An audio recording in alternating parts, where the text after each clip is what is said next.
what's up? Welcome back to my channel and another story time video. So today's is not one about me getting in trouble. This was kind of a series of events that happened literally until I moved out of my parents' house. So I have tons of these types of stories because I truly feel like I was haunted by something, or maybe my room or my space, my closet in particular.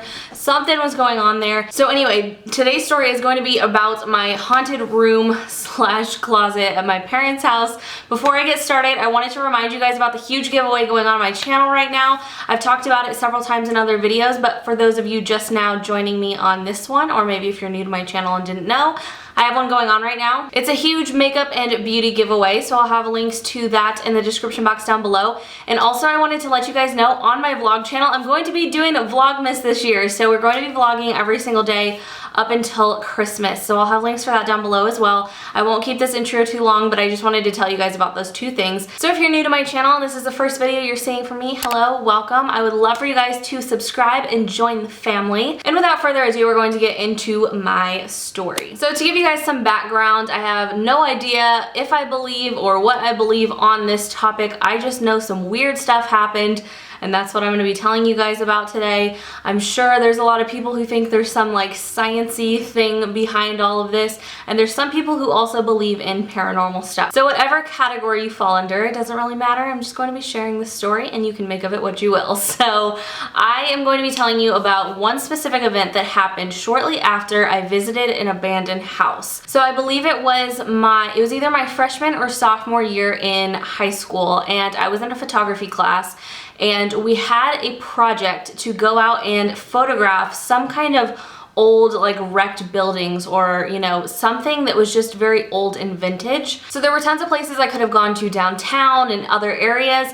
I decided to go out into the country and I wanted to find an abandoned house to take pictures of. It was so cool but so scary at the same time going to this place. I was with my mom. I don't even know how to explain the exact area to you guys without knowing exactly where I live, but basically it was just like maybe 30 or 45 minutes into the middle of nowhere. So this area was kind of out in the country, which is actually where I was born and lived for a few years. So because of that, my mom knew the area really well, and she knew of this house, and she was helping me with my pictures because it was like my first semester of photography, and she was kind of helping me. My mom was like an art major and is a very artsy fartsy kind of person too, so she wanted to come along and help me with my project. So we found this abandoned house, and it was so spooky. So since I visited this house, I was taking tons of pictures. It was so creepy. I don't know how to explain it. It was just on a bunch of land.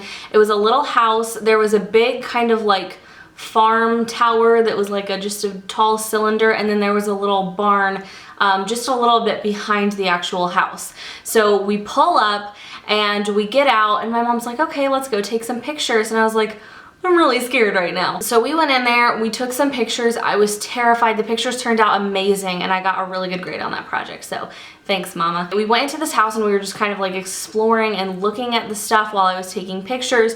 It was so scary. We got done, so I went home. I had all my pictures. I was ready for class the next day. So I called up a couple of my friends and I was like, we have to go back here. It is so scary. So me and a few of my friends actually went back out to the house the next day after school. I told my mom I just wanted to like check out some more stuff because it was just so freaky. So she was like, okay, whatever. So we went back to the house, and all of the crazy stuff started happening after I took one little thing out of this house, you guys, just one thing. And I know that that's like rule number one. If you believe in ghosts and hauntings and stuff like that, you don't take stuff out of a haunted or, you know, abandoned area. We were going through some things and we found a huge box of letters. It was so weird. We were going through these letters and I just felt so wrong about going through this stuff because it was, you know, it was like an abandoned house. This was like somebody's belongings, but it was so intriguing. So me and a couple of my friends were just going through some stuff. The house was pretty wrecked. It looked like it had been there for several years. There was still like stuff in the fridge. People obviously had lived there, and then just whatever was in there. The house had the electricity cut and all that kind of stuff. So everything went bad. The house smelled terrible. You could tell there had been animals in and out of the house and stuff like that. The stairwell was wrecked and rotted, and we decided to go up to the top floor of this haunted house, which is what we're calling it. And that's where we found this box of letters. So we started reading them, and they were like sympathy cards and stuff for a woman who was living at that house who had cancer, and it seems that she might have passed away from that. I'm not 100% sure. Nobody really knows the story about this house, but we did end up going to a gas station in the same town, and we asked the people at the gas station about that house. We were like, you know, do you know what happened? Do you know who lived there? And they're like, oh my God, I can't believe you went into that house. Like, people say the weirdest stuff happens there.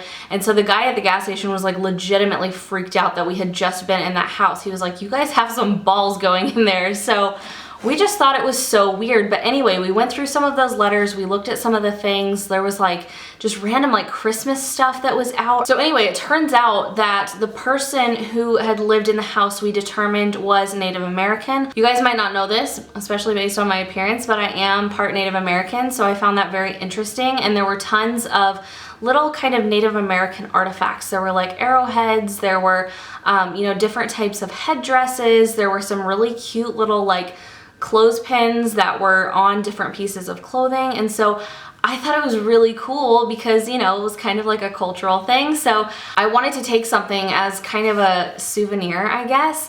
And I know that's such a horrible idea. So I took this tiniest clothespin. It had the most beautiful beads on it that were just, you could tell they were handmade and stuff like that. It was with all of the other kind of Native American artifacts. So I took one of those, just, you know, I thought it was cool. So I put it on my purse. I had kind of a like a side saddle boho type of purse, and I clipped it on there. I just took it around with me. I thought it was cool. Like I said, I didn't take anything major. It was literally just a clothespin with some beads on it. So I get home, I had already turned in my project. I got, like I said, I got a really good grade on the project, some really cool pictures out of it as well, and just weird things kind of started happening from there. And I'll tell so many other stories about this. I'm just gonna tell one in particular, but it was shortly after this happened. I had gone to my photography class, and part of the class was, you know, you develop your film and you print your own pictures. So I had pictures of the house and I brought them home in a binder. So the binder that I had all these awesome pictures in it. It was kind of just a portfolio of what I had done in that class. I had that stored in my closet. That's where I kept a lot of my books and stuff from school. That particular binder was full, so I was just kind of storing it away. The weirdest thing ever, I don't even remember exactly what was going on. I know my mom was out of the house.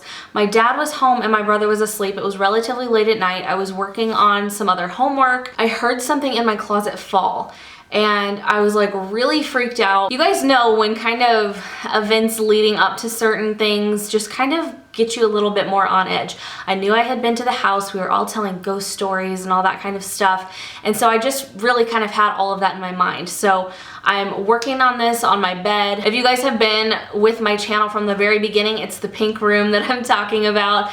And so I was just sitting on my bed in my pink room. If you guys can visualize it, you can probably see me just sitting there working on my homework.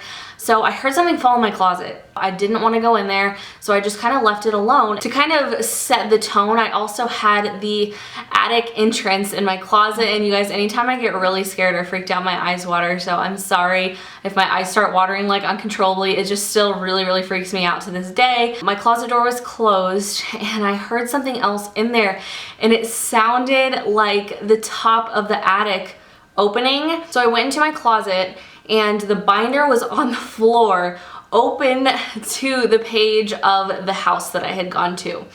So I was really freaked out. That was the first thing I saw when I walked into my closet, and I was just like, oh my gosh, what is going on? I can't even begin to explain the feeling in that room at that time. It was the strangest feeling I've ever had. It was so dark and eerie. So I just walk into my closet. My binder that was on a shelf was open to a picture of this house. And then, like I said, I had the attic in my closet, which I just hated. I always hated it. And it was one of those like push-up attics where, you know, it just had the piece of, you know, whatever it was, wood or whatever, and you just pop it up and then you can twist it to kind of get into there. I walk into my closet, and that was the first thing when I looked down, I saw that, because it was like, you know, the only thing on the floor. It was so frightening. So I pick up the book. I'm sitting there for a minute just looking at this picture, trying to process everything. and I look up and the attic was popped open. I'm not even kidding. I thought somebody was trying to play a joke on me. My family had known that I had been going back and forth to that house. I thought it was cool. I thought it was creepy. I was into weird stuff like that. And so I literally thought someone was trying to play a joke on me. My brother was in bed. I don't know if he was asleep or not. I yelled downstairs. My mom was out doing something. I was like, Dad! I was like, did you open my attic? And he's like, what are you talking about? I was like, you have to come up here right now. And meanwhile, I'm sure Garrett heard what was going on, and I can't remember if he actually came out and saw as well. I don't remember if he came into my room and saw everything that happened, but I was just like standing in my room frozen, and my dad comes upstairs and he was like, oh my gosh, what is going on? Like, he tried to calm me down. He was like, you know, I'm sure there's some way to explain this, blah, blah, blah. I'm sure, you know, it was something about the wind and something, you know, in the house, maybe the house creaking or whatever caused it. No, it looked like somebody had gone in there, physically pushed up on that attic piece and twisted it. So it wasn't completely open. There were just little holes. And oh my gosh, it was so scary, you guys. I can't even explain how scary this was for me. And so I was like, oh my gosh, I had to get my head right. I went back out, I finished whatever I was doing. I always just like attached my iPod or whatever to the stereo system that I had in my room, and I would just play it quietly at night so that I could fall asleep. That's just always what I did. So this stereo, I was like right about to fall asleep. And I'm not even kidding. Everybody in the house heard it. I didn't have a remote to my stereo anywhere by me. The stereo was on.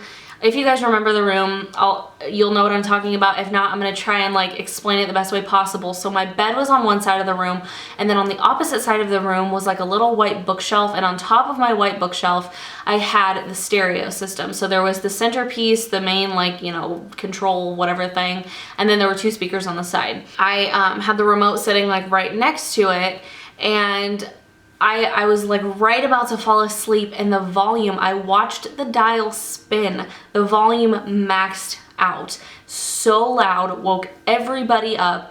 I was tripping balls at that point. I had no idea what to do. I was so freaked out. I literally got up and out of bed, ran down the hall and was like, Dad!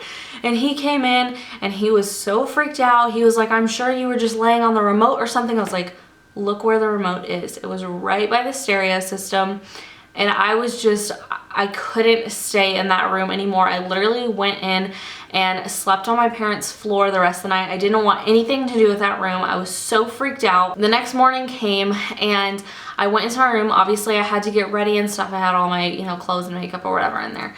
So I went in my room to get ready, and when I went into my closet to get my clothes, my binder, we had closed up the attic. My binder was still on the shelf where I left it, but the picture of the house was on the floor outside of the binder. It was in the morning, so I was like a little bit more okay. I knew I wasn't gonna be going to sleep in that room. I wasn't completely like freaked out as I was the night before, but you can imagine like after all that happened the previous night and then walking in there and that one picture, it was like a landscape picture of the house, was just literally it was just there. So that was kind of my first encounter with my room and my closet being haunted, and literally ever since then the weirdest stuff happens. And even to this day, when I go into my room or I go into that closet, there is the weirdest feeling, and I don't know if it's just because so many weird things happen in there. I just have a very weird perception of that room or whatever. Oh my gosh, it's so weird though. You walk into that room and it just feels so eerie. And even